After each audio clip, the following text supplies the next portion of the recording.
Hello, everyone. 2 weeks from today, we begin the holy season of Lent 2021. We've been through this before, but never quite like this.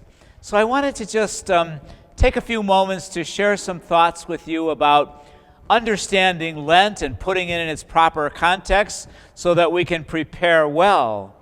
As you can see, we're in the midst of a construction project here. Our workers are busy at it. There are tools everywhere, things covered, people going up and down in this beautiful project of renewing our Reretus wall. And as I watch them installing this, it just strikes me what a beautiful way this is for understanding Lent. First of all, a tremendous amount of planning went into this. And we know what the finished product is intended to look like.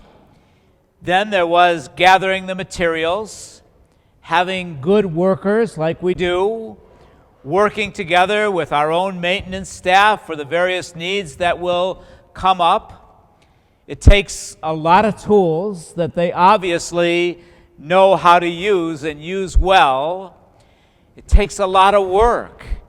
And little by little, the wall is coming into focus, and before long, it will be a beautiful new addition that inspires us to worship God even more. But what I want to tell you about this wall is that the center of it, the most important focal point of it, is the risen Lord, the statue of the risen Lord, the one that you're used to, the one that we've had here before, only enhanced even more. And that's the point. Everything we do centers on and focuses on the risen Lord. Never lose sight of that. That's what this project is really all about. That's what Lent is really all about. So we begin Lent as we always do on Ash Wednesday in 2 weeks, but perhaps not as we always do. And that's what I wanted to share with you today, some thoughts about Ash Wednesday. You know what's really interesting, this is a good thing, I don't know if I understand it fully, is that more people come to church on Ash Wednesday than any other day of the year that's not an obligation. I'm just going to say that. It's a good thing, I hope. However, certainly there's no obligation, and things are different this year with the pandemic. Certainly the need for social distancing, wearing our masks, being as safe as we can, and we will continue to do that. So please know the masses that day, the mass will be video recorded. You will have the opportunity to share in it at a distance from home if that's where you need to. But if you choose to come to church, just be aware that day could attract a lot of people, and we'll do our very best at the 5 masses that day to accommodate people safely. What I wanted to say a word about is the church's directives, and actually these come right from the Vatican on how we distribute ashes this year. Very different than we are accustomed to. What I'm hearing is a way that is rather ordinary in European customs, and the way the Holy Father actually does it. First of all is this: we will bless the ashes as usual. Secondly, we will just say one time the words that we formally said over every person: repent and believe in the gospel. That's the message. Repent and believe in the gospel. Doesn't matter how many times we say it, it's all a matter of whether or not each of us takes it to heart and does it. So we'll only say that once. And then the biggest thing is, those who wish can come up to receive ashes that day, but we're going to be distributing them in a very different way than we are accustomed to. We are not going to physically touch anyone. We certainly will put on our masks. And then, when a person comes up, we will not be saying anything that close, but we'll just take a small, small pinch of ashes and sprinkle it on each person's head, on the crown of their head, if they choose. If you don't choose, that's fine.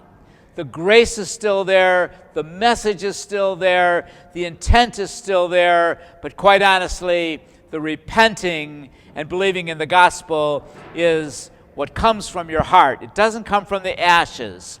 I think sometimes we might put a little bit too much emphasis on things like ashes and sacramental things like that that have a place, but they're not the essentials. What's really essential is the Eucharist, and we distribute those ashes in the context of the Eucharist.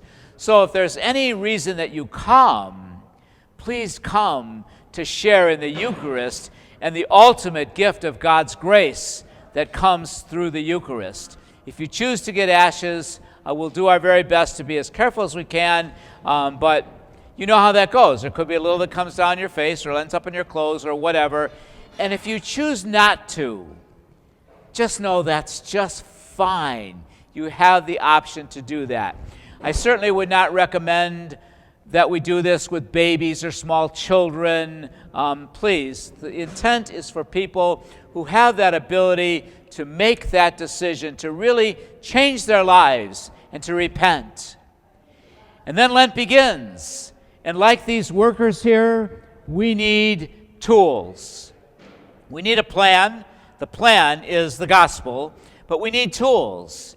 Certainly, in general, the tools of prayer, fasting, and almsgiving, but it's up to you to decide which ones you're going to use and how you're going to use them.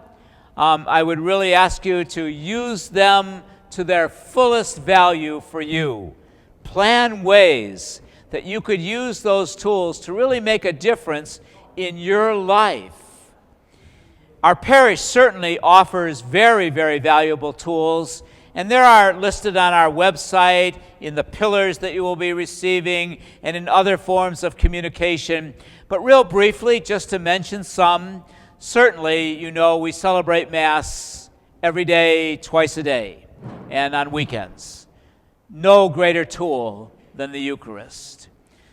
Secondly, on Sunday evenings in Lent, we will have Eucharistic adoration and night prayer, 7 o'clock to 8 o'clock for Eucharistic adoration, concluding with night prayer, which is the Liturgy of the Hours, the prayer of the church, at 8 o'clock. It's over about 8:15, 8:20. That's a wonderful way just to come and spend time with the Lord and pray with the church. We have a great adult faith formation series that Maureen Dowd and Deacon Bob are going to be offering, entitled No Greater Love. What a wonderful way to think about Lent as we enter into the passion, death, and resurrection of Christ. No greater love. And what this is a biblical walk through Christ's passion. So it's a Bible study, but a very focused Bible study on Christ's passion. It will be extremely worth your while. It will take place on 4 Monday evenings, beginning with the first Monday in Lent. And then following the fifth Monday of Lent will be our celebration of reconciliation as a community. We still are going to do that as we have in the past, keeping everybody distance and priests distance, but that will be a part of our Lenten observance. There will not be this year anywhere in our diocese the diocesan-wide evening of confession as we had been used to for the past several years.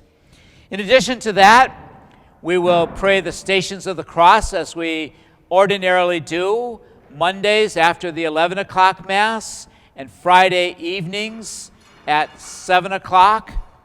Certainly those are some of the highlights of our Lenten tools, Lenten offerings that we give to you. But again, like anything, there's a lot of tools laying around here today. If these great workers didn't pick them up and use them, they'd be gathering dust. So don't let the tools of God gather dust. Let them be effective in helping you to repent and believe in the good news. This wall project took a lot of planning. It takes a lot of work and support. It's going to be beautiful, not just artistically or aesthetically, but because when all is said and done, the figure of the risen Lord is the center, the very center. And as we enter now into Lent, keep that hope, joy, and trust in the risen Lord always as the center of your life. Have a wonderful Lent, and most importantly, let's prepare well to celebrate new life at Easter. God bless you.